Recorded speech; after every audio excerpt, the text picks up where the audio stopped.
The voice cut through the American Legion Hall like a blade meant to wound. "Look at this guy, man. Walking like somebody broke him in half and glued him back together wrong." The laughter that followed was sharp and cruel. Bouncing off the wood-paneled walls were photographs of young men in uniform stared down from decades past. Earl Whitmore paused mid-step, his oak cane planted firmly against the worn linoleum floor, and turned his head just slightly toward the sound. He was 78 years old. His leg had not worked right in 53 years.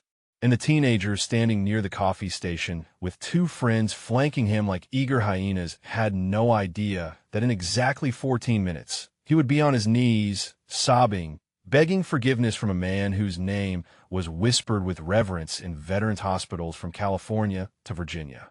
The American Legion Post 47 had been hosting Veterans Day ceremonies since 1946.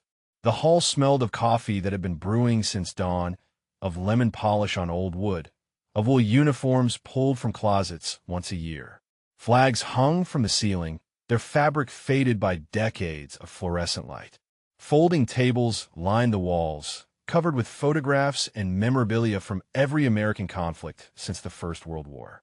And at the center of the room, beneath a banner that read "All gave some gave all," stood a 16-year-old boy who had never sacrificed anything in his life, mocking a man who had given everything. Earl continued his slow shuffle toward the coffee station. His gait was uneven, his right leg dragging slightly with each step, the result of a femur that had been shattered by machine gun fire and reassembled by Army surgeons working in a field hospital by flashlight. The cane in his left hand was oak, carved with careful precision, sanded smooth by years of use. His wife had made it for him in their backyard workshop, her hand steady even as the cancer was stealing her strength. She had finished it 3 weeks before she died. He had not walked a step without it since. The teenager stepped directly into Earl's path. His name was Tyler Braddock, and he wore the particular expression of a young man who had never been told no by anyone who mattered. His phone was in his hand, half-raised, as though he was considering recording whatever came next. His grandfather sat 3 tables away, a Korean War veteran named Harold who had survived the Chosin Reservoir and who was currently frozen in his seat, his face reddening with a shame that had not yet found its voice. "Hey, old-timer." Tyler's words were loud enough for the entire hall to hear. "That limp real? Or are you just practicing for your disability check? Because I've seen better acting in zombie movies." Earl stopped. His pale blue eyes, faded by age but still sharp with something that could not be named, settled on the boy's face. He stood perhaps 5'9", though the stoop in his shoulders made him seem shorter. He wore a cardigan the color of moss over a flannel shirt that had been washed 1,000 times. His khaki pants were worn thin at the knees from years of kneeling at a grave every Sunday morning. There was nothing remarkable about him, nothing that would make a stranger look twice. And that, perhaps, was the point. "Excuse-moi, son." Earl's voice was quiet, almost gentle. "Just trying to get some coffee." Tyler did not move. His friends snickered behind him, their phones now definitely recording. The boy's chin lifted with the confidence of someone who had never faced a consequence in his life. "You know, my grandfather actually served." Tyler jerked his thumb toward Harold, who was now rising from his seat, his mouth opening to speak. "He was in Korea. Real combat. Not like you, probably. What did you do? File papers? Fall off a bar stool and hurt your leg?" Earl's fingers tightened almost imperceptibly on the handle of his cane. Beneath his rolled sleeve, a tattoo was barely visible. Numbers, a date, and the outline of something that might have been a helicopter. Around his neck, hidden beneath his flannel collar, 2 sets of dog tags hung against his chest. One set was his own. The other had been given to him by a dead man in a valley that existed only in nightmares and classified files. The room had gone quiet. Other veterans, old men in caps embroidered with ship names and unit numbers, were turning in their seats. A woman near the window, a newspaper reporter covering the ceremony, had pulled out her phone and begun recording. And at a table near the back, a man named Leonard Reyes sat perfectly still, his coffee cup frozen halfway to his lips, his eyes locked on the tattoo on Earl Whitmore's forearm. Leonard was 74 years old. He had served 30 years in the Army, retiring as a command sergeant major. He had spent the last 5 decades trying to find a man whose name he had never known. A man who had flown into hell 6 times to carry wounded Marines to safety. A man who had refused to leave anyone behind, even when it cost him his leg, even when it cost Leonard's brother his life. And now, staring at the numbers inked into that weathered forearm, Leonard Reyes felt his hands begin to tremble. If you're watching this story from anywhere in the world, we would love to know where you're joining us from. Drop a comment below and tell us your city or country. Stories like this one, about courage and sacrifice and the heroes hiding in plain sight, happen in every community. Maybe even yours. You might have a quiet legend in your own neighborhood, someone whose humble appearance hides an extraordinary story. Now let us continue. Tyler was still blocking Earl's path, his confidence growing with each passing second of silence. He mistook the old man's stillness for weakness. He mistook the quiet for surrender. He had no way of knowing that Earl Whitmore had learned silence in places where a single sound meant death, where stillness was the difference between extraction and body bags, where patience was measured in hours of hovering over kill zones while machine gun fire tore through the fuselage. "What is the matter, old man?" Tyler stepped closer, his voice dropping to a theatrical whisper that was still loud enough for everyone to hear. "Cat got your tongue? Or did you leave that in the war you probably never fought in?" Harold Braddock was pushing through the crowd now, his face a mask of fury and shame. But he was 3 tables away, and other guests were blocking his path, and he would not reach them in time to stop what his grandson was about to do. Tyler reached out and grabbed Earl's forearm, shoving the sleeve up to expose the full tattoo. Numbers and letters inked into skin that had weathered 7 decades. Coordinates. A date. November 14th, 1971. The outline of a Huey helicopter. And beneath it all, names. 6 names, arranged in a column. And at the bottom, in letters so faded they were almost invisible, Reyes. Tyler laughed. "Look at this. Got yourself a prison tattoo. Huh? What do these numbers even mean? You probably do not even know." But at the table near the back, Leonard Reyes knew exactly what they meant. He had visited those coordinates once, 20 years ago, when he finally made the trip to Vietnam to see the valley where his brother died. He had stood in that clearing and wept for an hour, surrounded by jungle that had long since reclaimed the landing zone, the shell craters, the blood. And now Leonard was rising from his seat, his chair scraping against the floor with a sound that cut through the silence. His face had gone the color of ash. His hands were shaking so badly that coffee sloshed over the rim of his cup and splattered onto the table. Harold Braddock finally broke through the crowd and grabbed his grandson's shoulder, yanking him backward. His voice was low and dangerous. "Tyler, what have you done?" But Tyler was not listening to his grandfather. He was staring at the old man in front of him, at the quiet dignity that had not cracked, at the pale blue eyes that held something ancient and terrible and sad. And for the first time, a flicker of uncertainty crossed his face. At the back of the room, Leonard Reyes began walking toward them. His stride was measured, military, the walk of a man who had spent 30 years in uniform. And when he spoke, his voice was barely above a whisper. But in the sudden silence of the American Legion Hall, every single person heard him. "Those coordinates." His voice cracked on the second word. "I know those coordinates." 6 hours earlier, before the sun had risen over the small town of Cedar Mills, before the American Legion Hall had opened its doors for the Veterans Day ceremony, Earl Whitmore had knelt in wet grass at the edge of Section 14 in the Veterans Cemetery 3 miles from his apartment. The headstone was white marble, identical to the thousands of others arranged in perfect rows across the hillside. The engraving read Chief Warrant Officer Thomas J. Reyes, United States Army, Vietnam, Purple Heart, 19431971. 28 years old when he died. Younger than Earl's granddaughter was now. Younger than the boys Earl saw jogging through the park on Saturday mornings, their whole lives spread out before them like unopened gifts. Earl's knees ached against the cold ground, but he did not shift his weight. He had been kneeling at this grave every Sunday morning for 53 years, and a little pain was the least of what he owed. Morning, Tommy. Earl's voice was soft, meant only for the stone and the man beneath it. Big ceremony today over at the Legion. They asked me to come. I almost said no like I always do, but Margaret would have wanted me to go. She always said I hid too much, kept too much locked up in here. He touched his chest, where the 2 sets of dog tags hung against his heart. His own, issued to him at Fort Benning in 1966, and Tommy's, pressed into his palm in the cargo bay of a Huey helicopter moments before they lifted off for the last time. Earl reached into the pocket of his cardigan and withdrew a photograph, its edges worn soft from years of handling. 2 young men in flight suits stood beside a helicopter, their arms around each other's shoulders, grinning at the camera with the invincible confidence of youth. Earl Whitmore and Tommy Reyes, Fubai Air Base, 1971. 3 weeks before the A Shao Valley. 3 weeks before everything ended. I still dream about it, you know? Earl traced his finger across Tommy's face in the photograph.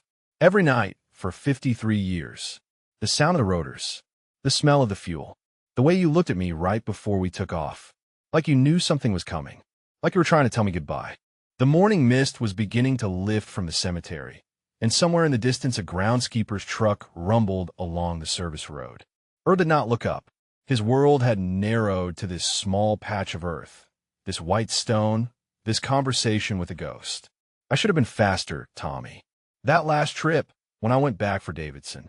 If I had been 30 seconds faster, you would not have had to hold that hover so long. That RPG would have missed. You would have gone home. Started that flight school you always talked about. Had kids. Grandkids. A whole life. Earl's voice cracked, and he paused to steady himself. 53 years, and the grief was still as fresh as wet paint. Your brother's still looking for me. Did you know that? The Army never released my name. Classified operation, classified personnel. Leonard spent years writing letters, trying to find out who I was.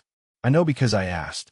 I called the records office once, 10 years after we got back, and they told me a family member had been requesting the crew manifest.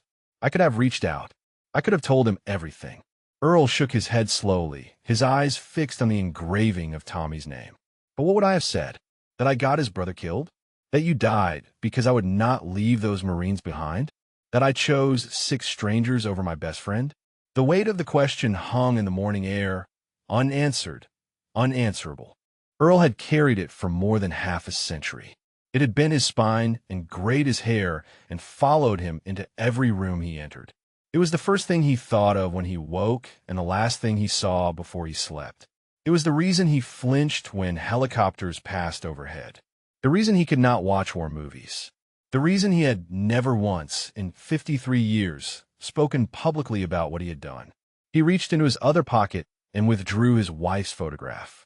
Margaret Whitmore, née Sullivan, taken on their wedding day in 1975.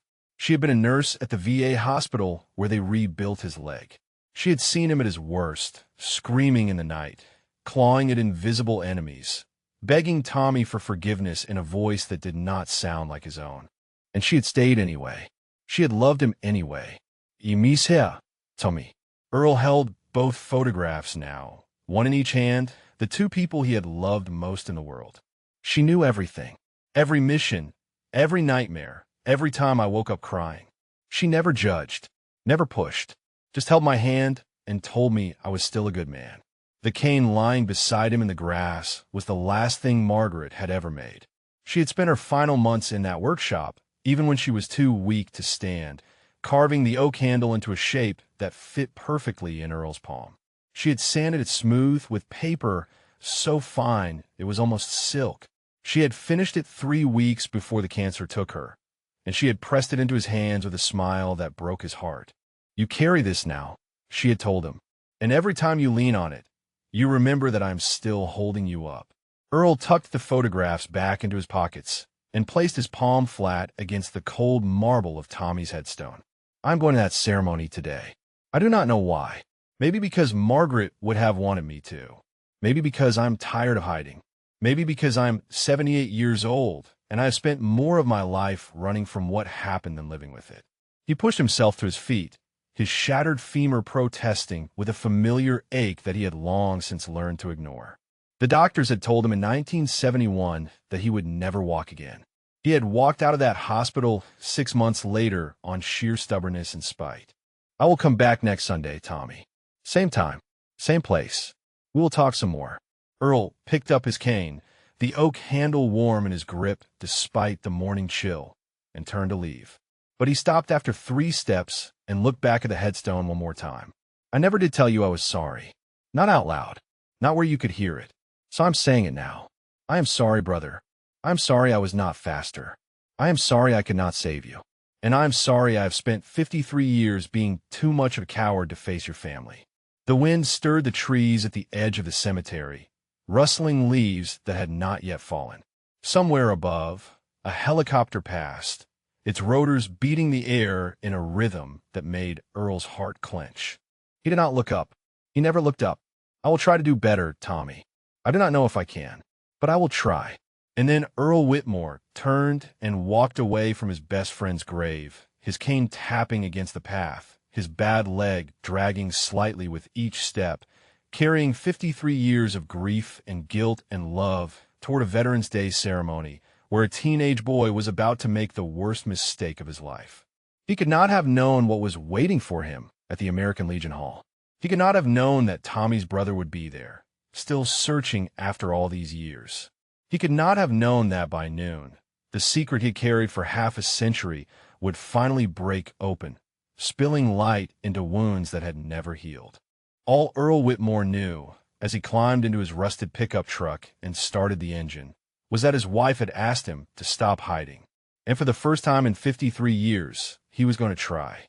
The words hung in the air like smoke from extinguished fire. "I know those coordinates." Leonard Reyes stood 6 feet from the confrontation, his coffee cup still trembling in his grip, his face the color of old bone. Every eye in the American Legion Hall had turned toward him, but Leonard saw only one thing: the tattoo on Earl Whitmore's forearm, the numbers that had haunted his dreams for more than half a century. Tyler Braddock still had his hand on Earl's arm, but his grip had loosened. The teenager's confidence was cracking at the edges, confusion creeping into his expression like water through a fracture in stone. He did not understand what was happening. He did not understand why the old man at the back of the room looked like he had seen a ghost. He did not understand that he had just grabbed the arm of a legend. Harold Braddock tightened his grip on his grandson's shoulder, his fingers digging in hard enough to leave bruises. His voice was a low growl meant only for Tyler's ears. "Let go of him, right now." But Tyler did not let go.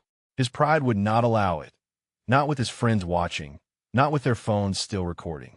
Instead, he turned back to Earl with a sneer that did not quite reach his eyes. "Friend of yours, old man?" Tyler jerked his chin toward Leonard. "Another faker trying to back up your story?" Earl said nothing. His pale blue eyes had found Leonard's face across the room, and something passed between them that no one else could read. Recognition, perhaps, or grief, or the weight of a shared history that had never been spoken aloud. Leonard set his coffee cup down on the nearest table. His hands were still shaking, but his stride was steady as he closed the distance between them. The crowd parted before him without being asked, veterans and civilians alike stepping back to clear his path. There was something in his bearing, something in the set of his shoulders and the iron in his spine, that commanded respect without words. He stopped 3 feet from Earl Whitmore and stared at the tattoo as though it were a wound that had never healed. November 14th, 1971. Leonard's voice was barely above a whisper, but in the silence of the hall, it carried to every corner. Ashau Valley.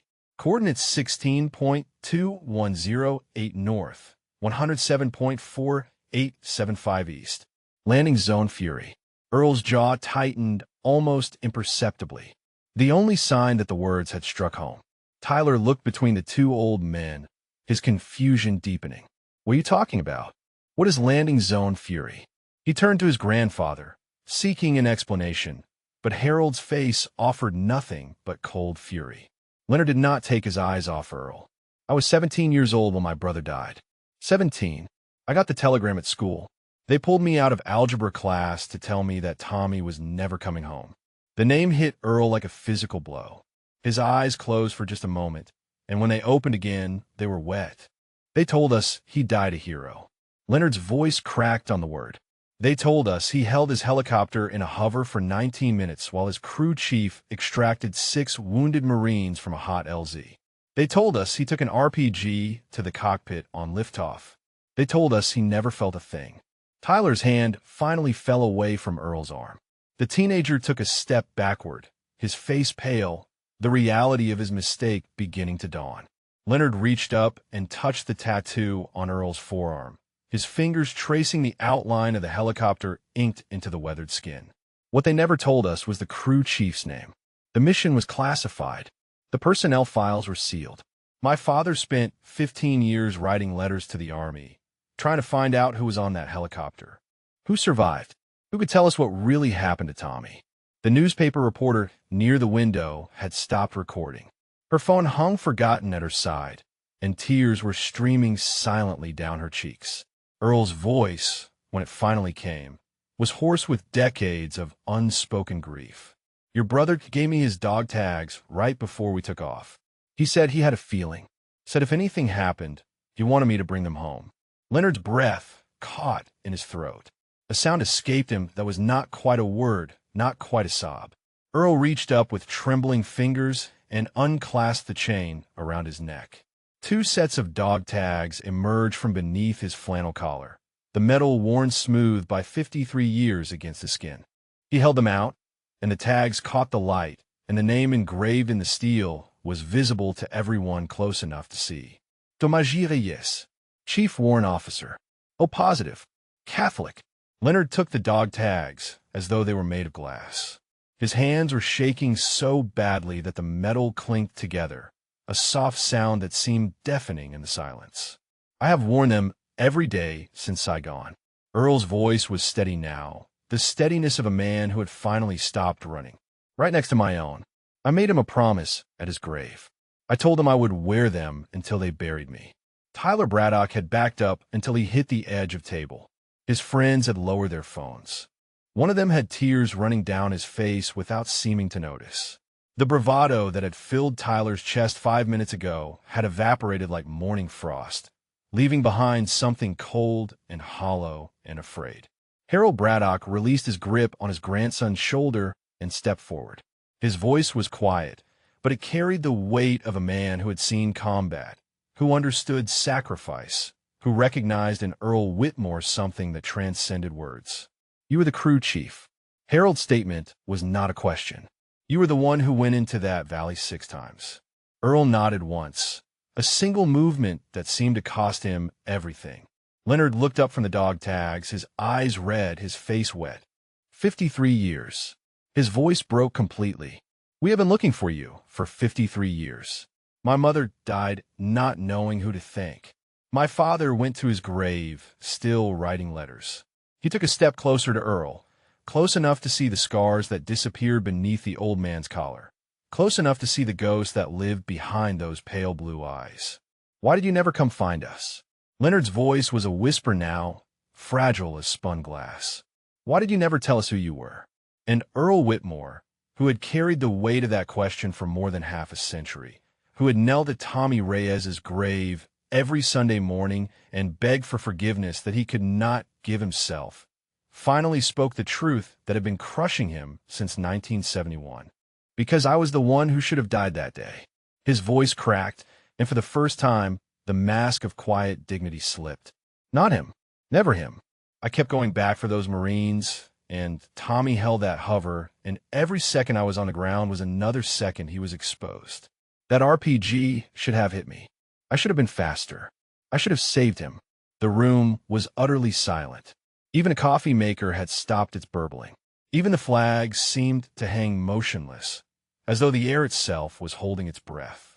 And Leonard Reyes stood there with his brother's dog tags in his hands, staring at the man who had blamed himself for 53 years and felt something shift inside his chest. Something that had been locked away since he was 17 years old, pulled out of algebra class to learn that his brother was dead. Something that felt impossibly like the first crack of forgiveness.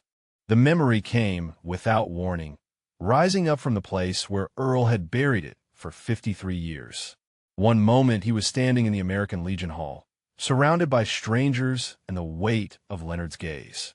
The next, he was back in the cargo bay of a Huey helicopter, the rotors screaming overhead, the jungle canopy rushing past below, and Tommy Reyes grinning at him from the pilot's seat.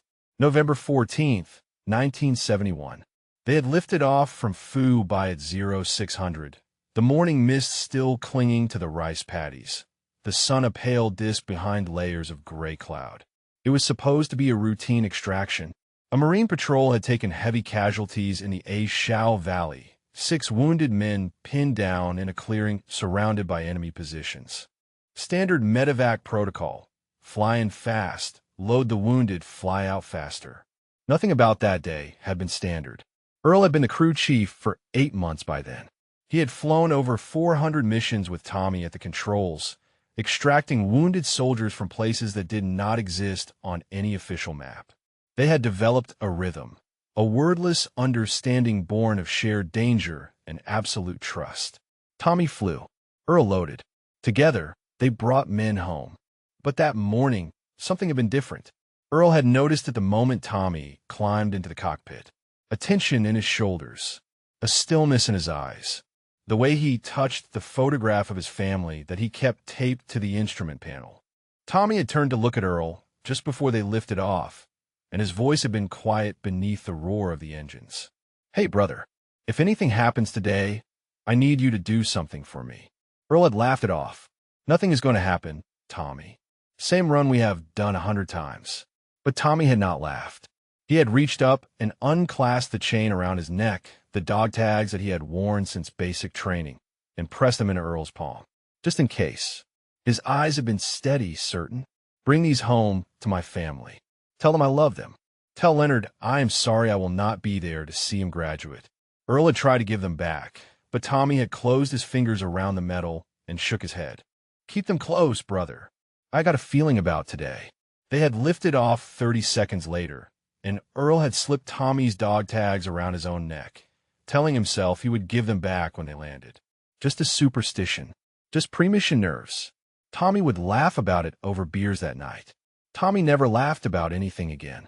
The landing zone had been hot from the moment they descended through the canopy. Muzzle flashes lit up the tree line like fireflies in the darkness.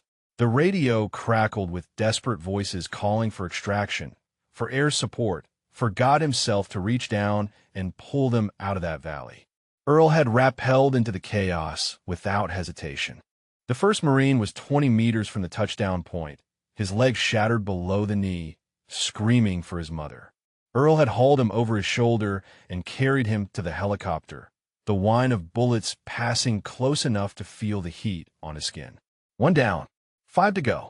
Tommy had held the hover steady, the Huey bucking and shuddering as rounds punched through the fuselage. His voice had been calm on the radio, impossibly calm, calling out enemy positions, guiding Earl through the maze of fallen trees and shell craters. Second Marine. Gut wound. Earl had dragged him by his collar, leaving a trail of blood through the mud. Third Marine. Head trauma. Unconscious. Earl had carried him like a child, cradled against his chest. Fourth Marine. Burns covering half his body. Earl had tried not to look at the ruin of the man's face. Fifth Marine. Both legs gone below the thighs. Tourniquets barely holding. Earl had run, his lungs burning, his muscles screaming. And then there was Davidson. Corporal James Davidson, 20 years old, pinned behind a fallen log 200 meters from the helicopter. Too far. Too exposed. The rational part of Earl's brain had told him to leave the man behind, to get on the helicopter and fly out before they all died in that valley. Earl had never listened to the rational part of his brain. He had sprinted across open ground with machine gun, fire, stitching the dirt at his heels. He had reached Davidson, hauled the man onto his back, and turned to run. And that was when the round had hit his femur. The pain had been beyond description. A white-hot explosion that had stolen the strength from his legs and dropped him face first into the mud. He had felt the bone shatter, felt the fragments grinding against each other as he forced himself back to his feet. 200 meters. He had carried Davidson 200 meters with a shattered leg, the bone grating with every step, blood filling his boot, his vision tunneling to a single point of light. Tommy's voice on the radio, counting down the seconds. 30 more meters, brother. 20. 10. You're almost there. Earl had reached the helicopter and thrown Davidson through the cargo door. He had grabbed a skid and hauled himself inside. He had screamed at Tommy to go, to lift off, to get them out of that valley. And Tommy had pulled back on the cyclic, and the Huey had risen through the canopy, and for one perfect moment Earl had believed they were going to make it. The RPG had come from the east, from a position they had cleared twice. It had struck the cockpit at an angle, punching through the windscreen, detonating against the instrument panel.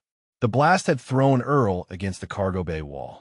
When he had opened his eyes, Tommy was slumped forward in his harness, and the helicopter was spinning toward the trees. Earl had crawled into the cockpit with his shattered leg dragging behind him. He had pulled Tommy's body from the controls and taken the cyclic in hands slick with his best friend's blood. He had flown 43 miles back to base with bone fragments grinding in his thigh and Tommy's dog tags burning against his chest. 6 Marines had survived that day. Tommy Reyes had not. And for 53 years, Earl Whitmore had carried the weight of that choice. The choice to go back for Davidson. The choice that had kept Tommy in that hover for 19 minutes. The choice that had given the enemy time to reposition, to aim, to fire the shot that took his brother's life.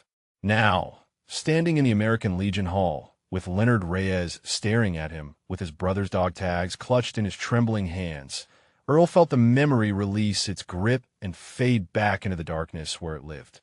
His leg was shaking, the old wound throbbing with a phantom pain that had never truly left. He reached for his cane to steady himself, but his hand missed the grip, and for a terrible moment he thought he was going to fall. A hand caught his elbow. Strong. Steady.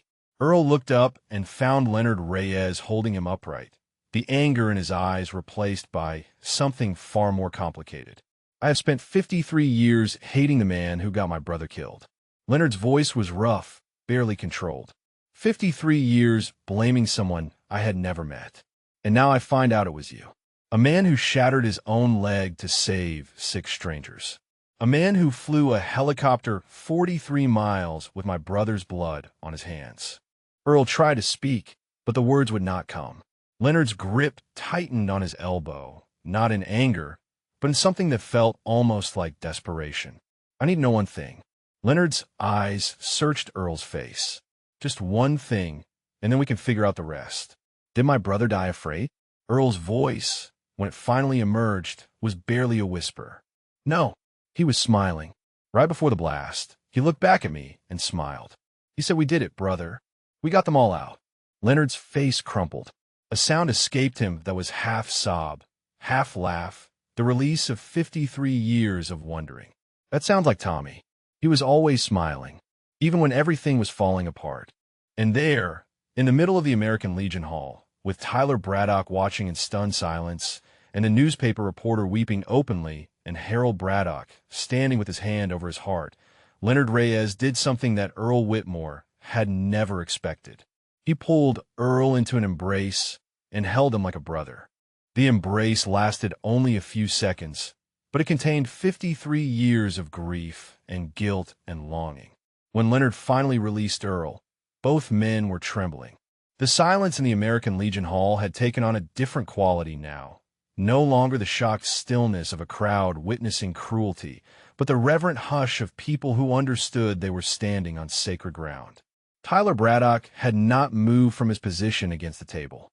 His face was ashen, his eyes red-rimmed, his hands hanging limp at his sides. The phone that had been recording everything lay forgotten on the floor where it had slipped from his nerveless fingers. His friends had retreated to the far wall, their bravado evaporated, their own phones dark and lowered. Harold Braddock stepped forward and placed himself between his grandson and the 2 men who stood clutching each other's arms like survivors of a shipwreck. His voice was low and steady, The voice of a man who had seen the frozen hills of Korea and understood exactly what he was witnessing. Son, I want you to listen very carefully. Harold did not look at Tyler as he spoke. His eyes were fixed on Earl Whitmore's face. You just mocked a man who flew into enemy fire 6 times to save wounded Marines. You grabbed the arm of a man who shattered his own leg and kept going because leaving those boys behind was not an option. You called a hero a faker. Tyler's voice came out cracked and small. Grandpa, I did not know. I could not have known. Harold turned then, and the look on his face made his grandson flinch as though he had been struck. That is exactly the point. You could not have known. None of us can ever know what the person standing next to us has survived, what they have sacrificed, what they carry with them every single day. Harold's voice rose, not in anger, but in something closer to grief. I have tried to teach you this. Your whole life, I have tried to show you that respect is not something people have to earn from you. It is something you owe to everyone until they prove otherwise. Tyler's knees buckled. He caught himself on the edge of the table, but his legs would not hold him. He slid down until he was sitting on the floor, his back against the table leg, his face buried in his hands. The newspaper reporter had moved closer, but she had not raised her phone again. Her notepad was in her hand, but the pen remained capped. Some moments were not meant to be captured. Some moments demanded only witness. Leonard Reyes still had his hand on Earl's elbow, steadying him, anchoring him to the present. He spoke without looking away from Earl's face. My mother lit a candle for you every Sunday. Leonard's voice was thick with emotion. She did not know your name. She did not know your face. But she knew someone had brought her son's body home. Someone had flown that helicopter when the pilot was dead. She called you the angel. She said you must have been sent by God to bring Tommy back to us. Earl's eyes closed. A tear escaped and traced a path down the weathered landscape of his cheek. I am no angel. His voice was barely audible. I am just a man who could not leave those boys behind. Tommy understood that. He knew the risk every time we flew into those valleys. He chose to hold that hover. He chose to give me the time I needed. He was the hero, not me. Leonard shook his head slowly, a movement that seemed to contain decades of reconsidering, of reframing, of finally understanding. You were both heroes. Do you not see that? He died, giving you time to save those Marines, and you honored his sacrifice by getting them home. By getting him home. His voice broke on the last word. My mother held his body at Dover. She kissed his forehead and told him she was proud of him. She could do that because you flew him back. You did not leave him in that valley. A sound came from the floor where Tyler sat. A choked, gasping sob that the teenager could not contain. His grandfather looked down at him, and something in Harold's expression softened despite his fury. An old man in a VFW cap near the back of the hall rose slowly to his feet. His hands were gnarled with arthritis, his back bent with age, but his voice carried across the room with surprising strength. I was at Foo in 71. The words fell like stones into still water.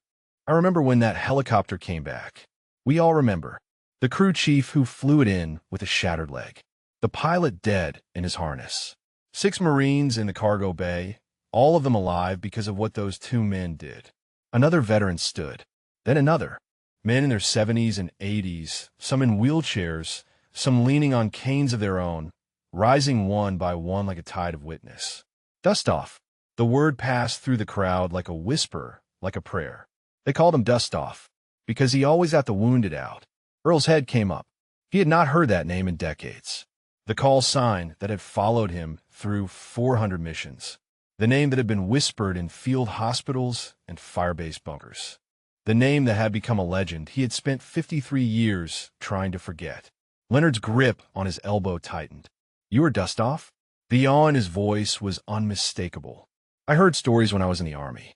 Old sergeants talking about a crew chief who would not leave anyone behind. I never knew it was you. I never connected it to Tommy. Earl said nothing. There was nothing to say. The truth was spreading through the room like light through a cracked door, illuminating corners that had been dark for half a century. Harold Braddock knelt beside his grandson and placed a hand on the boy's shoulder.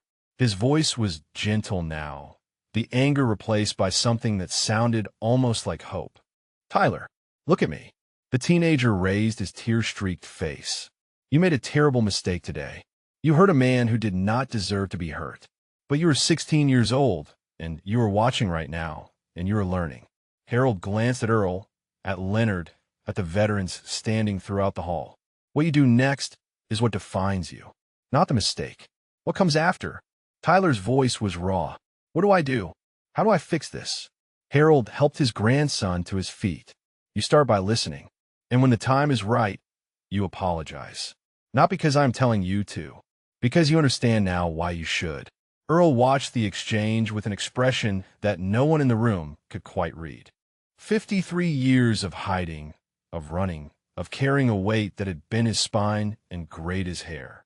And now, in the space of 20 minutes, everything had changed. Leonard leaned close. His voice meant only for Earl's ears. My sister is still alive. Tommy's widow. She remarried, but she never forgot him. Never stopped wondering about the man who brought him home. Leonard's eyes searched Earl's face. Will you meet her? Will you let us thank you properly? Earl's hand found the oak handle of his cane, the wood worn smooth by his wife's love, and gripped it like a lifeline. I do not deserve thanks. His voice was barely a whisper. I failed Tommy. I failed all of you. Leonard shook his head, and when he spoke, his words carried the weight of absolution. You did not fail anyone. You did what Tommy would have wanted. You saved those Marines. You brought him home. And now, after all these years, you're going to let us love you for it. The ceremony was supposed to begin at 11. It was now past, and no one had moved toward the folding chairs arranged in neat rows before the small stage. The American Legion post commander, a retired Marine colonel named Patricia Vance, stood near the podium with her prepared remarks clutched in her hands, watching the scene unfold with tears streaming down her face. She had hosted 32 Veterans Day ceremonies in this hall. She had presented flags to widows and medals to heroes and scholarships to children of the fallen. She had thought she understood sacrifice. She had thought she had seen it all. She had never seen anything like this. Earl Whitmore stood at the center of a growing circle of veterans, his oak cane planted firmly on the floor, his bad leg trembling with the effort of remaining upright. Leonard Reyes had not released his grip on Earl's elbow, as though afraid the old man might disappear if he let go. Around them, a constellation of witnesses had formed. Harold and Tyler Braddock, the newspaper reporter with her pen finally moving across her notepad, the veterans who had risen from their seats to stand in solidarity. The old man in the VFW cap who had first spoken Earl's call sign pushed through the circle until he stood directly before him. His name was Walter Jennings, and he had been a medic at Foo by in 1971. He had treated the wounds of men Earl had carried out of valleys that did not exist on any map. I dressed the wounds of a boy named Davidson once. Walter's voice was steady despite the tears on his cheeks, both legs gone below the thighs. He told me about the crew chief who carried him 200 meters under fire. Said the man's leg was shattered. Said he could see bone through the flight suit. Said the crew chief never slowed down. Never stopped. Earl's jaw tightened. Davidson made it? Walter nodded. Lived another 40 years. Became a high school principal in Ohio. Had 3 kids and 7 grandkids. He came back to Fubai in '95 for a reunion. Asked if anyone knew what happened to the crew chief who saved him. Nobody could tell him. The records were still sealed. Earl's eyes closed. For 53 years, he had not known if any of the Marines he carried out of that valley had survived.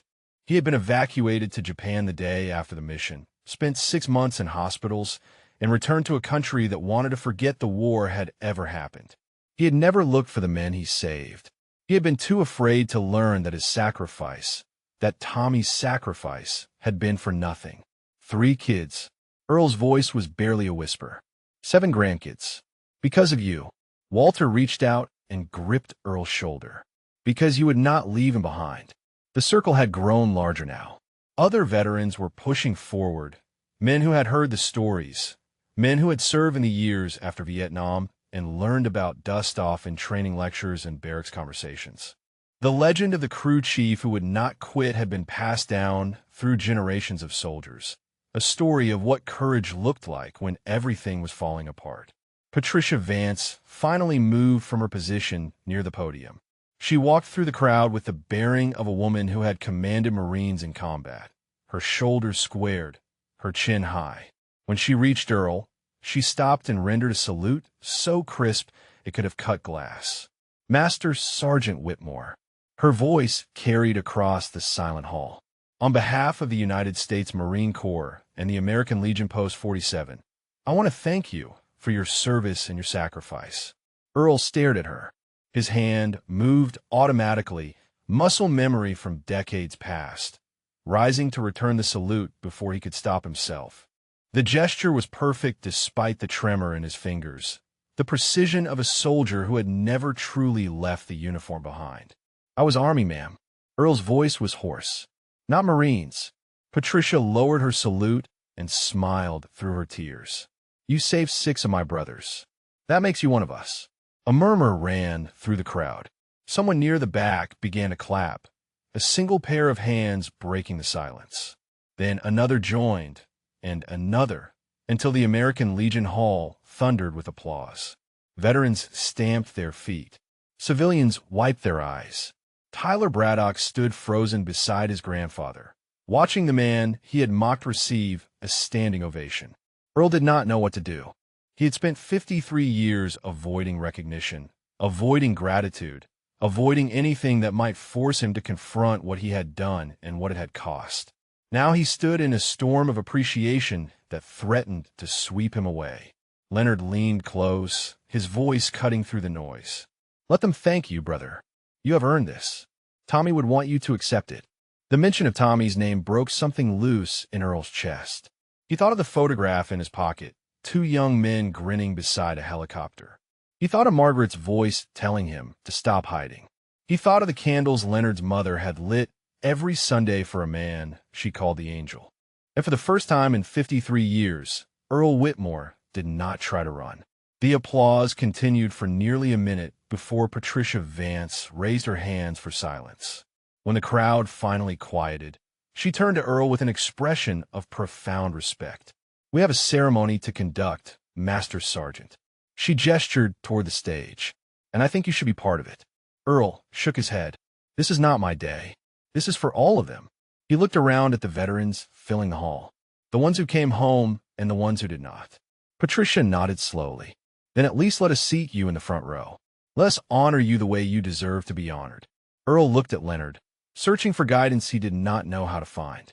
Leonard smiled, and in that smile Earl saw a ghost of Tommy's grin, the same warmth, the same mischief, the same unshakable faith that everything would work out. Sit with me, brother. Leonard's voice was gentle. Let me introduce you to my family. My niece is here somewhere, Tommy's daughter. She has waited her whole life to meet the man who brought her father home. The words hit Earl like a wave breaking against a seawall. Tommy's daughter, a child he had never known existed, a piece of his best friend that had survived, that had grown, that had lived because Tommy had chosen to hold that hover. She is here? Earl's voice cracked. Leonard nodded. She drove 3 hours to attend this ceremony. She does not know you are here. She does not know you exist. But she will. And when she finds out, when she learns who you are and what you did, I think it might be the happiest day of her life. Earl's grip on his cane tightened until his knuckles went white. 53 years of running. 53 years of hiding. And now Tommy's daughter was somewhere in this room, waiting to meet the man who had carried her father home. The fear was still there. The guilt. The bone-deep certainty that he did not deserve forgiveness or gratitude or love. But beneath all of that, rising up from a place he had thought was dead, came something else. Hope. Earl straightened his spine, the posture of a soldier returning without conscious thought. He looked at Leonard Reyes, at Patricia Vance, at the crowd of veterans who had risen to honor him. Take me to her. His voice was barely steady, but the words were clear. I have waited 53 years to give her something that belonged to her father. I do not want to wait another minute. Leonard guided Earl through the crowd with the gentle precision of a man leading someone through a minefield. The veterans parted before them, some nodding in respect, others reaching out to touch Earl's shoulder as he passed. Each contact made him flinch not from pain, but from the unfamiliarity of being seen. 53 years of invisibility, and now he was walking through a gauntlet of recognition. Tyler Braddock watched from his place beside his grandfather, his tear-streaked face a mask of shame and dawning understanding. Harold kept one hand on the boy's shoulder, steadying him, anchoring him to the moment. "Watch," Harold murmured. "Watch and remember. This is what honor looks like. This is what you almost destroyed." Tyler said nothing. His eyes followed Earl across the room, tracking the old man's halting gait, the way his cane struck the floor with each step, the slight hitch in his movement where the shattered femur had never healed right. The limp that Tyler had mocked, the limp that had been earned in a valley on the other side of the world, carrying dying men through enemy fire. Leonard stopped near the back of the hall, where a woman in her early 50s sat alone at a table. She had dark hair streaked with gray, pulled back in a simple ponytail.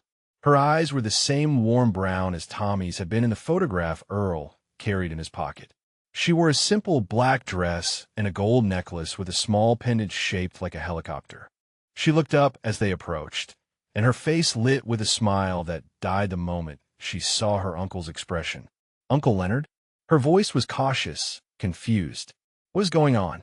"I saw some kind of commotion, but I could not see what was happening." Leonard released Earl's elbow and moved to stand beside his niece. His hand found her shoulder, gripping it gently. "Maria." His voice was thick with emotion. "I need you to listen to me very carefully. I need you to stay calm." Maria's eyes darted to Earl, taking in his weathered face, his worn clothing, his oak cane. She saw an old man, nothing more. A stranger who meant nothing to her. Who is this? Her question was directed at Leonard, but her gaze remained fixed on Earl. Earl could not speak. His throat had closed around words that had been trapped there for 53 years. He looked at Maria Reyes and saw Tommy's eyes, Tommy's smile, Tommy's stubborn chin. The ghost of his best friend stared back at him from across the table, and the weight of it nearly drove him to his knees. Leonard took a breath and spoke the words that would change everything. "Maria, this is Earl Whitmore. He was the crew chief on your father's helicopter. He is the man who brought your father home." The color drained from Maria's face. Her hand rose to cover her mouth, and a sound escaped her that was not quite a word, not quite a sob. "What?" Her voice was barely a whisper. "Uncle Leonard, what are you saying?" Earl finally found his voice. It emerged cracked and broken, the voice of a man confessing sins he had carried for a lifetime. "I served with your father for 8 months. We flew over 400 missions together. He was my best friend, my brother in everything but blood." Maria's eyes filled with tears. She did not blink. She could not look away. November 14th, 1971. Earl forced the words out one by one. Ashau Valley. 6 Marines trapped in a hot LZ. Your father flew us in. I rappelled down and carried those boys out one at a time. On the 6th trip, a machine gun round shattered my femur. I kept going. Your father held the hover, kept us steady, gave me time. The pendant on Maria's necklace caught the light. A tiny helicopter, spinning slowly as her chest heaved with barely contained emotion. Earl's voice dropped to something barely above a whisper. On liftoff, an RPG hit the cockpit. Your father was killed instantly. I crawled into his seat and flew us home with a shattered leg and his blood on my hands. I have worn his dog tags every day since, right next to my own. I promised him I would bring them home to his family. He reached up with trembling fingers and lifted the chain from around his neck. 2 sets of dog tags emerged from beneath his collar, the metal worn smooth by decades of contact with his skin. He separated them carefully, reverently, and held out the set that bore Tommy's name. "These belong to you." Earl's voice broke completely. "They always belonged to you. I just did not know how to give them back." Maria stared at the dog tags in Earl's outstretched hand. Her father's name, her father's blood type, her father's religion, the medal that had hung around his neck on the day he died, given in trust to a man he called brother. She reached out slowly, her fingers trembling, and took the dog tags from Earl's palm. The metal was warm from being pressed against his heart for 53 years. "You carried these." Her voice was wonder and grief and gratitude woven together. "All this time, You carried him with you. Earl nodded. His vision had blurred. His leg was shaking so badly he could barely stand. I cannot let him go. Earl's words came in fragments, broken pieces of a confession he had never been able to make. Every morning I would touch them and tell him I was sorry. Sorry I was not faster. Sorry I could not save him. Sorry I took his sacrifice and wasted it hiding instead of living. Maria rose from her chair. She was shorter than Earl, her head barely reaching his shoulder, but when she moved toward him, there was nothing small about her presence. You did not waste anything. Her voice was fierce despite the tears streaming down her face. You saved 6 Marines. You brought my father home. You honored him every single day by carrying him with you. She reached up and placed her palm flat against Earl's chest, over the place where Tommy's dog tags had rested for half a century. My grandmother lit candles for you every Sunday. My mother told me stories about the angel who flew the helicopter home. I grew up praying for a man I never knew, thanking God for someone who had given my family the chance to bury my father with dignity. Earl's composure finally shattered. The tears came, unstoppable, the release of 53 years of grief and guilt and unbearable loneliness. His shoulders shook. His cane slipped from his grip and clattered to the floor. Maria caught him before he could fall. Her arms wrapped around him with a strength that seemed impossible for her small frame, and she held him the way her father would have held him, the way brothers hold each other in the aftermath of battle. Leonard knelt and retrieved the cane, but he did not hand it back. He stood beside them, one hand on Earl's shoulder, the other on Maria's back, connecting them, anchoring them, completing a circle that had been broken for 53 years. Around them, the American Legion Hall had gone completely silent. Veterans stood with hats pressed over their hearts. The newspaper reporter had stopped writing, her notepad clutched to her chest. Patricia Vance stood near the podium, tears flowing freely, making no attempt to call the ceremony to order. Tyler Braddock watched from across the room, and something fundamental shifted inside him.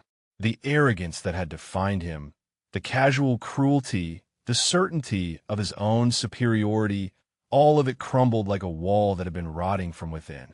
He understood now. He understood what his grandfather had been trying to teach him his whole life. Every person carries a story. Every stranger holds a universe of pain and love and sacrifice that cannot be seen from the outside. To mock without knowing, to judge without understanding, to wound without cause, these were not signs of strength. They were the marks of a coward. And Tyler Braddock, for the first time in his 16 years, resolved to be something better. The embrace lasted until Earl's legs threatened to give out entirely. Maria felt him falter and guided him gently into the chair beside hers, her hands never leaving his shoulders. Leonard retrieved Earl's cane and pressed it into his grip, the oak handle warm and familiar, Margaret's love carved into every grain. Earl sat with his head bowed, his breathing ragged, the tears still falling. 53 years of armor had cracked open, and he did not know how to put the pieces back together. He was not sure he wanted to. Maria pulled her chair close until their knees were almost touching. She held her father's dog tags in both hands, cradling them like something precious and fragile. Tell me about him. Her voice was soft, hungry. Not the mission, not how he died. Tell me who he was. Tell me about my father. Earl lifted his head. His pale blue eyes, red-rimmed and swollen, found Maria's face and held there. Tommy was the best pilot I ever flew with. Earl's voice was hoarse but steady. He could put that helicopter anywhere. Treetop level through valleys, so narrow the rotors nearly clipped the canopy. Hovering in crosswinds that would have flipped anyone else. He made the impossible look easy. Maria leaned forward, drinking in every word. He talked about you constantly. Earl's lips curved into the ghost of a smile. Maria this and Maria that. He had your picture taped to the instrument panel. You were maybe 2 years old, sitting on a tricycle. He said you had his stubbornness and your mother's beauty. A sob escaped Maria's throat. She pressed her father's dog tags against her heart. He carried a letter in his flight suit pocket. Earl continued. A letter he was writing to you, a little bit every day. He said he wanted you to have something from him when you were old enough to read. Something that told you who he was and how much he loved you. Maria's voice was barely audible. What happened to it? Earl's expression crumpled. It was in his pocket when the RPG hit. I tried to find it afterward, but there was nothing left. The blast, the fire. His voice trailed off into silence. Leonard placed his hand on Earl's shoulder. You never told us about the letter. I could not. Earl shook his head slowly. How could I tell you that I let it burn? That I saved 6 strangers, but could not save the words he wrote to his daughter? Maria reached out and took Earl's weathered hands in her own. The dog tags pressed between their palms, connecting them across decades of loss. You saved the most important thing. Her voice was fierce with conviction. You saved yourself. You carried his memory. You kept him alive in your heart for 53 years. That matters more than any letter. Earl stared at her, at this woman who had every right to hate him and instead offered grace. Across the room, Tyler Braddock began to move. His grandfather's hand tightened on his shoulder, but Harold did not stop him. Something in the boy's face had changed, a softening around the eyes, a humility in the set of his jaw that had not been there before. Tyler walked through the silent crowd, his footsteps loud against the linoleum floor. Veterans watched him pass, their expressions unreadable. The newspaper reporter raised her phone reflexively, then lowered it again. Some moments were not meant to be recorded. He stopped 3 feet from Earl's chair and stood there, his hands hanging at his sides, his chin lowered, his entire posture radiating shame. Sir! Tyler's voice cracked on the single syllable. Earl looked up at the teenager who had mocked him. The boy's face was blotchy with dried tears, his eyes red and swollen.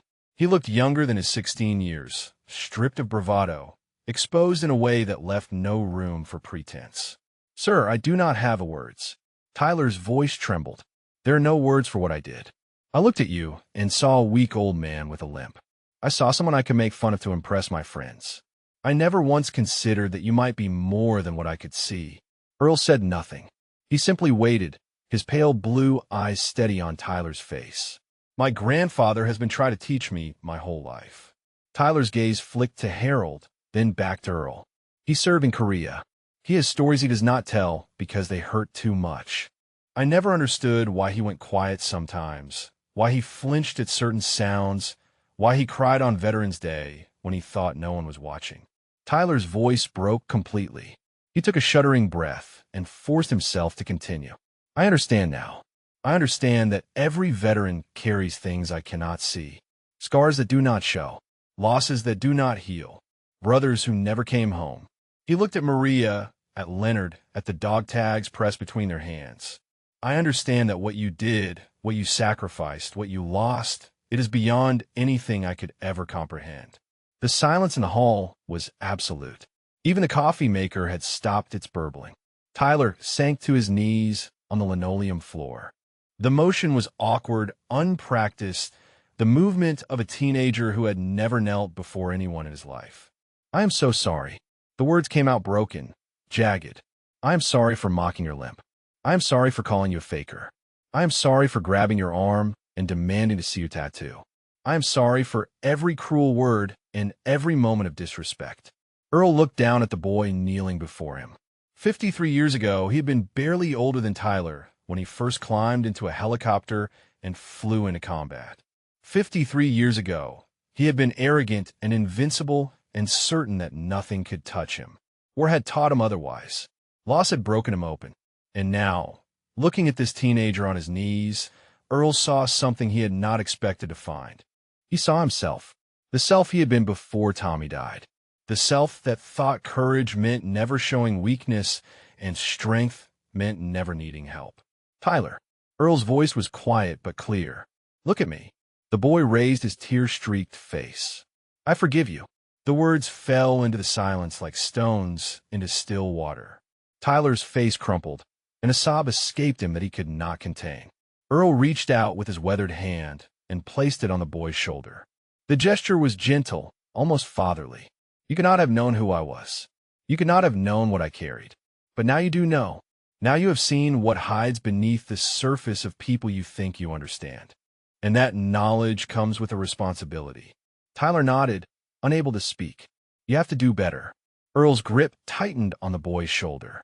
Not for me, not to make up for today, but because every person you meet from this moment forward deserves the respect you did not give me.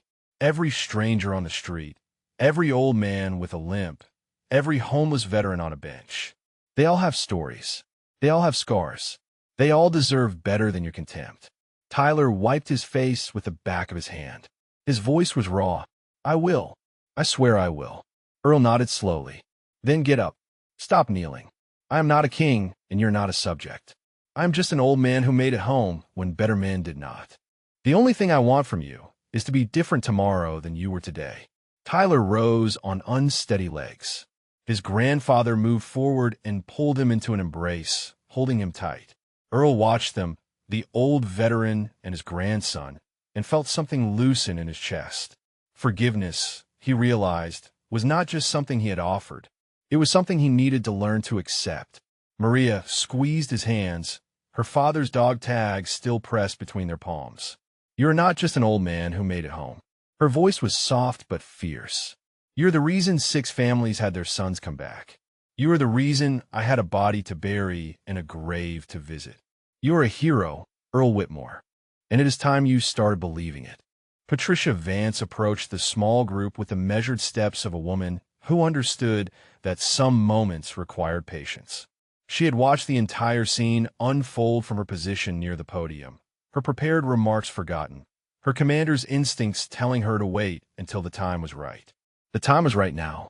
Master Sergeant Whitmore. Her voice was respectful, but carried the authority of 30 years in the Marine Corps. I apologize for the interruption, but we have a ceremony to conduct, and I believe you should be part of it. Earl looked up at her, his face still wet with tears he had not bothered to wipe away. I already told you, Colonel. This is not my day. Patricia smiled, and there was something knowing in her expression. Actually, I think it might be.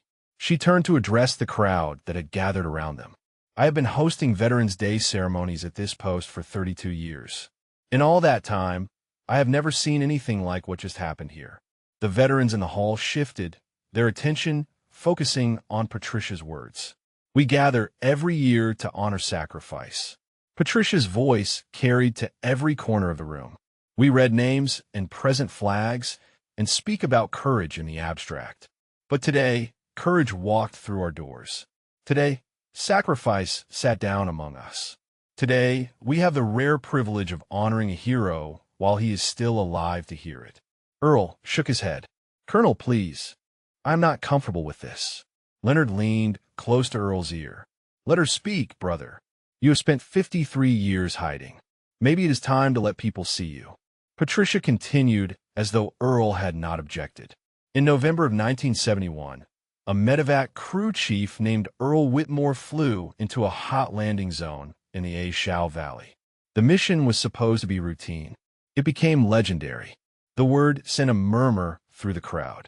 Veterans who had heard the stories, who had passed them down through decades of service, began to understand what they were witnessing. 6 Marines were trapped under enemy fire. Patricia's voice was steady, commanding. Standard protocol called for a single extraction attempt. If the LZ was too hot, you pulled out and called for air support. Earl Whitmore did not follow standard protocol. Walter Jennings, the medic who had spoken earlier, nodded slowly. His eyes never left Earl's face. He rappelled into that valley 6 times.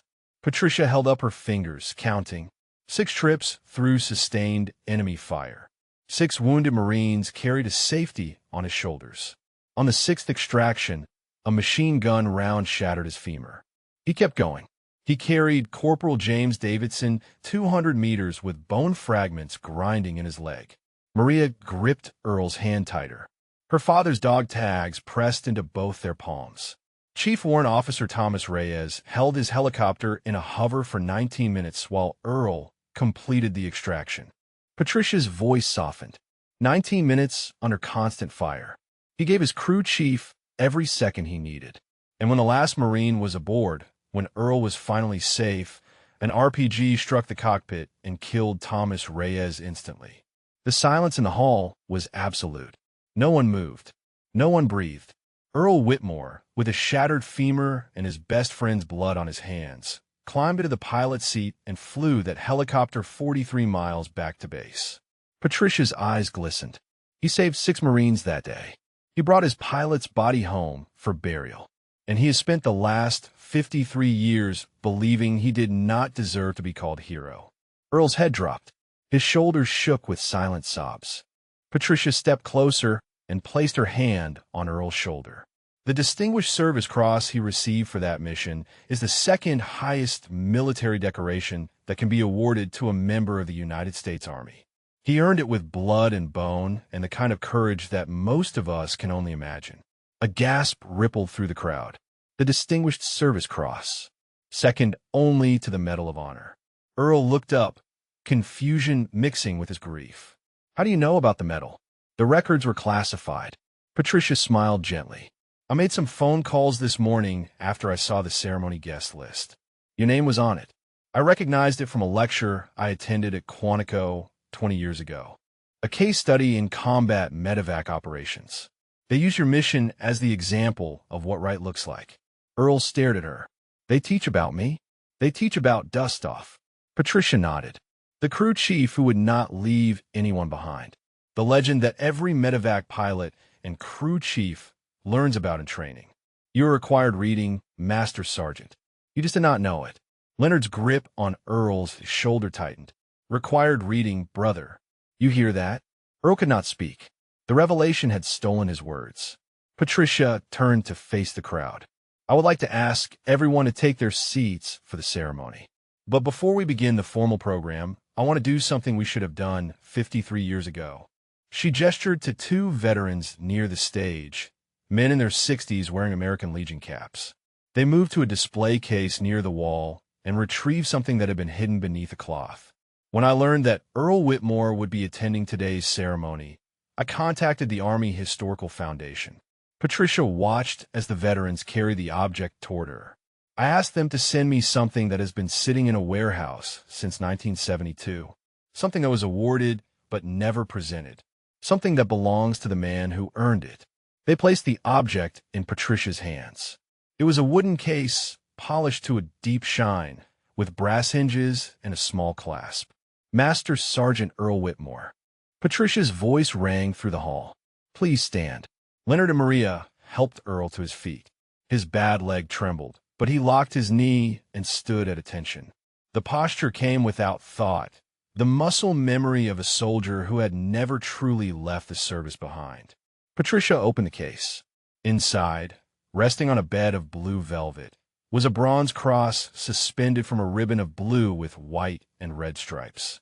The Distinguished Service Cross, the medal Earl had earned with 6 trips into hell and a 43-mile flight with a shattered leg. This medal was awarded to you by the President of the United States in 1972. Patricia lifted it from the case. Due to the classified nature of the operation, it was never formally presented. It has been waiting for you for 53 years. She stepped forward and pinned the medal to Earl's cardigan, her hands steady despite the tears streaming down her face. On behalf of a grateful nation, thank you for your service. Thank you for your sacrifice. And thank you for finally letting us honor you the way you deserve. The hall erupted.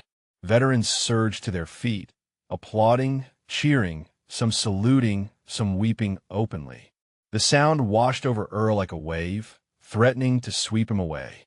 He looked down at the medal pinned to his chest. 53 years. He had carried the guilt for 53 years. And now, standing in a small American Legion Hall in a town called Cedar Mills, surrounded by strangers who had become family, Earl Whitmore finally understood something he had been too broken to see. He was not just a survivor. He was not just the man who failed to save Tommy Reyes. He was a hero. He had always been a hero. And it was time to stop running from the truth. The applause continued for nearly 3 minutes. Earl stood at the center of it, the Distinguished Service Cross pinned to his worn cardigan, his oak cane gripped in white-knuckled fingers, his eyes fixed on some point in the middle distance that only he could see. He was remembering Tommy's face, the grin, the confidence, the way he had looked back at Earl just before the RPG hit, his expression full of triumph because they had done it They had gotten everyone out, they were going home. That image had haunted Earl for 53 years. But now, standing in the warmth of recognition he had never sought and never believed he deserved, the memory began to shift. The pain did not disappear. The loss did not fade, but something else grew up around it, something that felt almost like peace. Patricia Vance raised her hands, and the applause gradually subsided. The veterans returned to their seats, but the energy in the room had transformed. What had begun as a routine ceremony had become something sacred. The formal program proceeded, but it was different now. When Patricia read the names of the fallen, Earl heard Tommy's name echo in his mind. When the color guard presented the flag, Earl saw the flag that had draped Tommy's casket at Arlington. When the bugler played taps, Earl closed his eyes and let the notes wash over him like absolution. Maria sat beside him, her hand never leaving his arm. Leonard flanked his other side, a solid presence that anchored Earl to the present. Behind them, Tyler Braddock sat with his grandfather, his head bowed, his eyes closed in what might have been prayer. After the ceremony concluded, the hall transformed for the community breakfast. Volunteers began setting out trays of eggs and bacon, pitchers of orange juice and coffee, baskets of muffins and pastries. The smell of food filled the air, mixing with the lingering solemnity of the program. Earl tried to rise, but his leg would not cooperate. The shattered femur that had carried him through hell 53 years ago had finally reached its limit. He sank back into his chair, grimacing. "Easy, brother." Leonard's hand steadied him. "You have been standing longer than you should. Let me get you a plate. I can manage." Earl's voice was stubborn, but his body betrayed him. Maria leaned close. "Let's take care of you. Please. It is the least we can do." Before Earl could protest further, a line had formed. Veterans approached one by one, some to shake his hand, others to share their own stories, still others simply to stand in his presence for a moment before moving on. Each interaction left Earl more overwhelmed than the last. Walter Jennings, the medic from Fubai, sat down across from him with 2 plates of food. "You need to eat." Walter pushed one of the plates toward Earl. "And while you eat, I want to tell you something." Earl picked up a fork, more to have something to do with his hands than from any real hunger. "After you flew that helicopter back, after they pulled you out of the cockpit and rushed you to surgery, I was the one who cleaned the cargo bay." Walter's voice was steady, but his eyes were wet. "I found the blood. Tommy's blood. Your blood. The blood of 6 Marines who were alive because of what you did." Earl set down the fork. His appetite had vanished. "I also found something else." Walter reached into his pocket and withdrew a small object wrapped in faded cloth. "I've been carrying this for 53 years, waiting for the day I could give it back to you." He unwrapped the cloth and placed the object on the table between them. It was a photograph, worn, creased, stained with something dark that might have been blood. 2 young men in flight suits, arms around each other, grinning at the camera. Earl Whitmore and Tommy Reyes, Fubai, 1971. Earl's hand trembled as he reached for it. "I thought this was lost. I thought the fire destroyed everything." Walter shook his head. "It was on the floor of the cargo bay, under one of the stretchers. I picked it up and put it in my pocket. I always meant to find you, to give it back. But the records were sealed, and you vanished after the hospitals, and I never knew where to look." Earl held the photograph like it was made of glass. He had carried a copy in his wallet for decades. But the original, the one Tommy had kept in his flight suit, the one they had posed for just 3 weeks before the end, that one he had believed was gone forever. Maria leaned over to look at the image. Her breath caught. "That is my father." Her voice was wonder and grief intertwined. "That is really him." Earl nodded. "This was taken 3 weeks before the mission. We had just gotten back from a supply run to Da Nang. Tommy insisted we get a picture together. He said he wanted proof that we were brothers, in case anyone ever doubted it." Maria's eyes filled with tears. "May I hold it?" Earl placed the photograph in her hands. Her fingers traced the outline of her father's face, the smile she had only ever seen in other pictures, the youth she had never known. "He looks so happy." Her voice broke. "He looks like he has his whole life ahead of him." He did. Earl's voice was thick. He had plans. a flight school, a house with a big backyard. He wanted to teach you to fly someday. He talked about it all the time, about putting you in the pilot's seat and showing you how to touch the sky.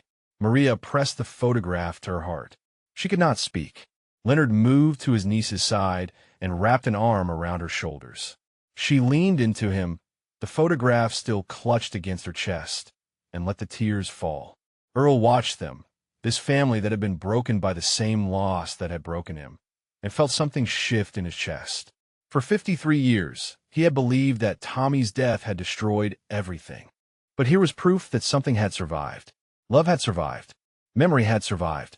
And now, finally, connection had survived too. Patricia Vance approached the table, her commander's bearing softened by emotion. Master Sergeant Whitmore, I have one more thing to share with you. Earl looked up, exhausted. What else could there possibly be? Patricia smiled gently.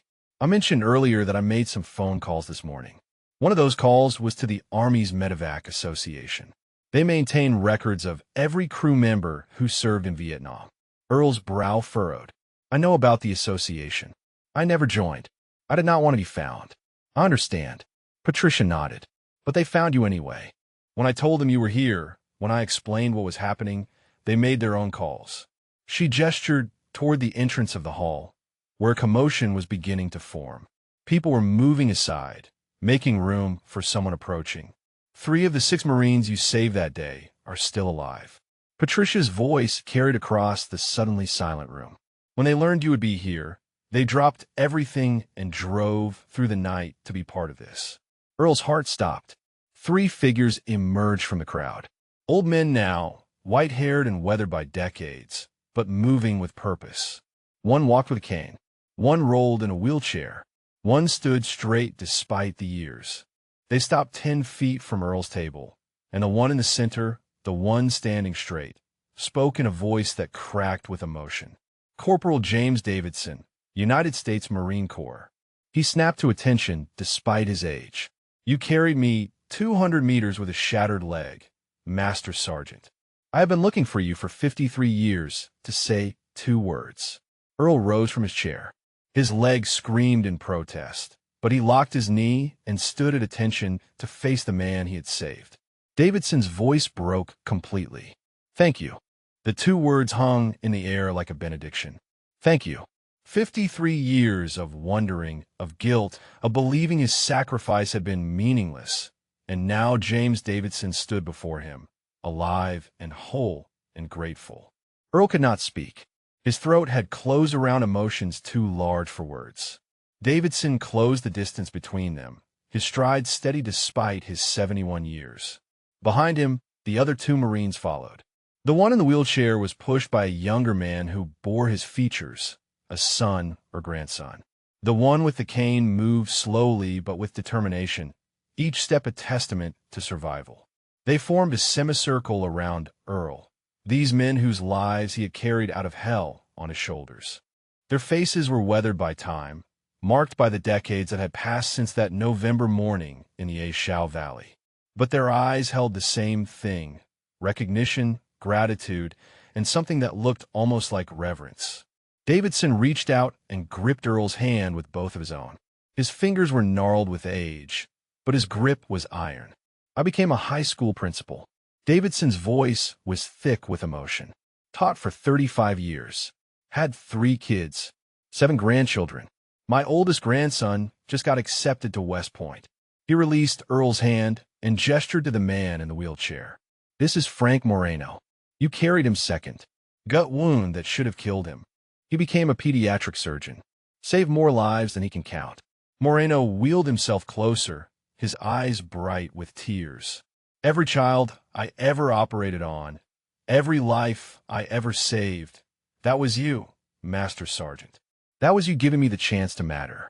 The 3rd Marine stepped forward, leaning heavily on his cane.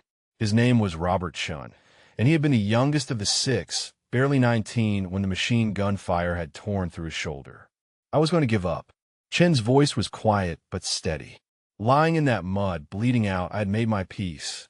I was ready to die. And then you came out of nowhere, grabbed me by my vest, and dragged me to that helicopter. You would not let me quit. Earl's legs were shaking. Leonard moved to his side and steadied him, but Earl barely noticed. His entire world had narrowed to these three men, these living testaments to a choice he had made 53 years ago. "I need to sit down." Earl's voice was barely a whisper. They helped him into his chair, and the three Marines arranged themselves around the table. Maria and Leonard made room, understanding that this moment belonged to a brotherhood forged in fire. Davidson pulled his chair close. "We have been looking for you since 1972. Every reunion, every memorial, every gathering of Vietnam vets, we asked about the medevac crew chief from the Shao. Nobody knew your name. The records were sealed so tight even Congress could not crack them." Earl shook his head slowly. "I did not want to be found. I thought if you ever met me, you would hate me for letting Tommy die." The words fell into silence. Davidson exchanged a glance with Moreno and Chun. Moreno spoke first, his surgeon's voice calm and precise. "We knew about the pilot. We knew he died on liftoff, and we spent 53 years praying for the man who flew us home with a shattered leg. We never blamed you for anything. We only wanted to thank you." Chun leaned forward. "You carried me 200 meters under fire. You came back for me when protocol said to leave me behind. You broke your own body to save mine. And you think we would hate you?" Earl's composure finally shattered. The tears came, unstoppable, the release of half a century of misplaced guilt. His shoulders heaved with sobs that he could not control. Maria moved to his side and wrapped her arm around him. Leonard gripped his shoulder. The three Marines sat in respectful silence, allowing him the space to break down, understanding that this was a necessary destruction before rebuilding could begin. When the sobs finally subsided, Earl raised his head and looked at the men around him.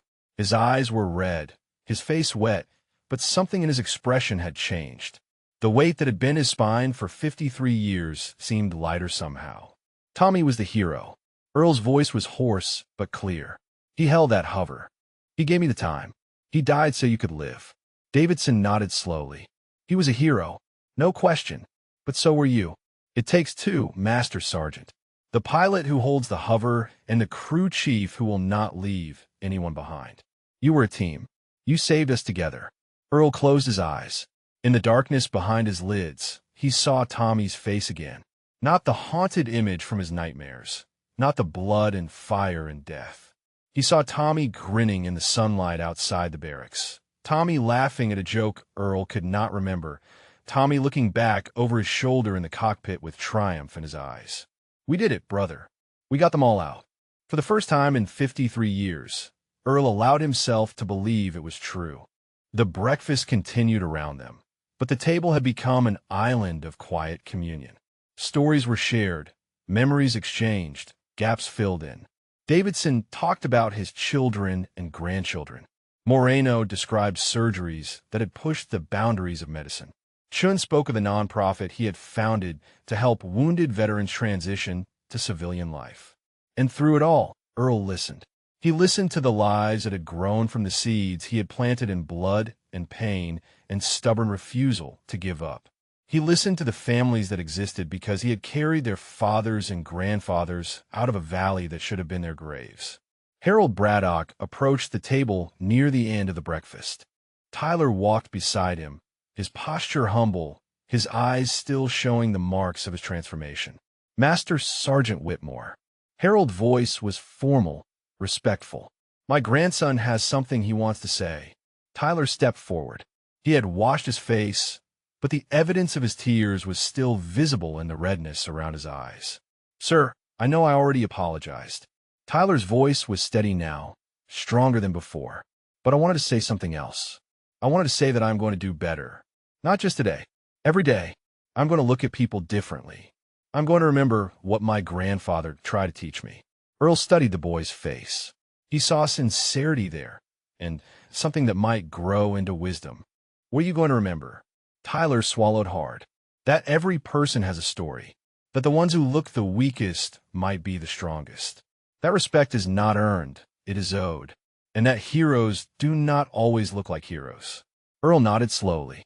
A ghost of a smile crossed his weathered face. "That is a good start. Harold placed his hand on Tyler's shoulder, pride mingling with relief in his expression. He's going to volunteer at the VA hospital starting next week. Learn to see what he missed today. Earl looked at the teenager, at the old veteran, at the 3 Marines who had traveled through the night to thank him, at Maria holding her father's dog tags, at Leonard who had spent 53 years searching for a ghost. Maybe something good came from today after all. Earl's voice was soft, but everyone at the table heard him. Maybe Tommy would say it was worth it. Maria leaned close and kissed his weathered cheek. I know he would. 3 months later, spring had come to Cedar Mills. The snow that had blanketed the veterans' cemetery all winter had melted into memory, and the first green shoots of grass were pushing up through the softened earth. The sky was clear and blue, the kind of sky that made promises about new beginnings. Earl Whitmore walked the familiar path to Section 14, but for the first time in 53 years, he did not walk alone. Leonard Reyes walked on his left, matching his pace to Earl's careful gait. Maria walked on his right, her father's dog tags hanging around her neck, where they had rested since Veterans Day. Behind them, at a respectful distance, came Tyler Braddock, his grandfather's hand on his shoulder. They stopped before the white marble headstone. Chief Warrant Officer Thomas J. Reyes, United States Army, Vietnam, Purple Heart, 194319171. Earl lowered himself to his knees, the motion easier now than it had been in years. The VA had finally approved his surgery request, and the new titanium rod in his femur had given him back mobility he had not known since 1971. The limp was still there, would always be there, but the grinding pain that had been his constant companion was finally gone. Morning, Tommy. Earl's voice was steady, stronger than it had been in decades. I brought some people to see you. Leonard knelt beside Earl, his movements stiff with age but determined. Hey, big brother. It has been a while. 53 years, actually. I am sorry it took so long. Maria remained standing, her fingers wrapped around the dog tags at her throat. She had never visited this grave before. Her mother had brought her once as a child, but she had been too young to remember. Now, at 52 years old, she was meeting her father for the first time. Her voice cracked on the word. I know we have never really talked. I know you left before I could remember you, but I want you to know that I turned out okay. Mom did a good job. Uncle Leonard did a good job. And now I have Uncle Earl, too. Earl's eyes filled with tears at the word. Uncle. Maria had started calling him that the week after Veterans Day, and every time she said it, something in his chest grew warmer. I brought you something, Tommy. Earl reached into his pocket and withdrew the photograph that Walter Jennings had returned to him. The original, the one stained with blood and creased with age, the one that had survived the fire and the years and the silence. I have been carrying this around for 53 years, but I think it belongs here now. With you. He propped the photograph against the base of the headstone, positioning it carefully so Tommy's face caught the morning light. Leonard placed his hand on Earl's shoulder. I also have something. He reached into his jacket and withdrew a folded piece of paper, yellowed with age. Earl stared at it, not understanding. Mom kept this. Leonard's voice was thick with emotion. She never showed it to anyone. I found it in her things after she passed. It is the last letter Tommy sent home, 3 days before the mission. I want to read it to him, to all of you. He unfolded the paper with trembling hands and began to read. Dear Mom and Dad and Leonard, I know I do not write as often as I should. Things are busy here, and time moves different when every day might be your last. But I want to tell you about my crew chief. His name is Earl, and he is the best man I have ever known. Earl's breath caught. He had never known Tommy had written about him. Leonard continued reading. Earl never leaves anyone behind. It does not matter how hot the LZ is, how heavy the fire, how impossible the odds. He goes back every time. The other pilots call him crazy. I call him a hero. If anything ever happens to me, I want you to find him. I want you to tell him that flying with him has been the honor of my life. And I want you to tell him that whatever happens, it is not his fault. It can never be his fault. Some men are born to save lives. Earl is one of them, and I am proud to fly beside him. The words faded into silence. Earl was weeping openly now, his shoulders shaking, his hands pressed flat against the cold marble of the headstone. Leonard folded the letter and placed it in Earl's hands. He wanted you to know. All these years, he wanted you to know.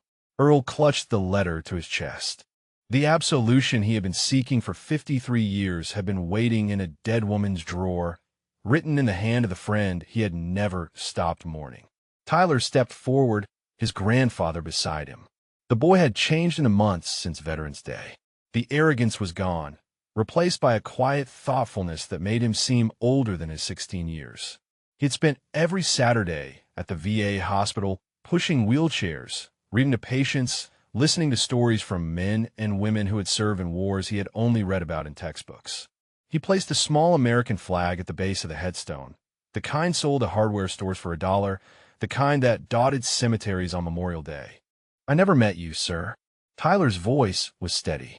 But I know you were a hero, and I know you helped make another hero, even if you did not believe it for a long time. I promise I will try to be worthy of your sacrifice. I promise I will look at people differently. I promise I will remember.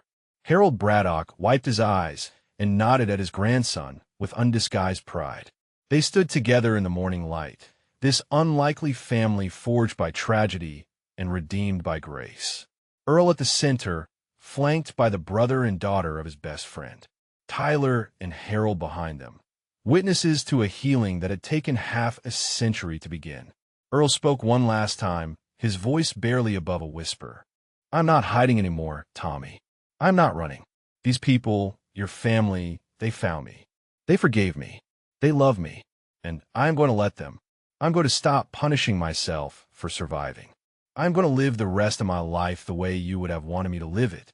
He pressed his palm flat against the marble, feeling the cold stone beneath his skin. I will still come visit. Every Sunday, same as always. But it will be different now. Instead of asking for forgiveness, I'm going to tell you about my week. About Maria and Leonard and the family I never thought I would have.